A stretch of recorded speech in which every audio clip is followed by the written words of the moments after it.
So in this next video, we're going to talk about what the best structure is, formation-wise, entity-wise, for an e-commerce store. Now, I'd say obviously, but maybe it's not so obvious. When it comes to e-commerce, you can probably operate with little to no overhead in terms of like rent and where you're located, things like that, right?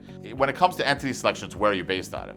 If you have the flexibility to work out of a non-tax state like Florida, Nevada, Texas, Washington, as opposed to a high-tax state like New York or California, and you could personally do that, it probably, you could save a lot of money doing that.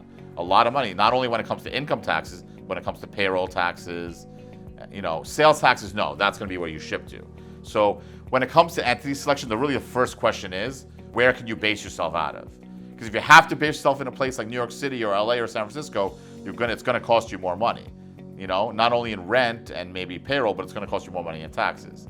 So it's really a geographical question when it comes to entity selection, entity formation, and how you're going to set yourself up in the best way to save on taxes. So when it comes to entity selection for e-commerce, it's really something you want to talk to an accountant and probably also a lawyer about as soon as possible to make sure you're setting yourself up for success in the right jurisdiction.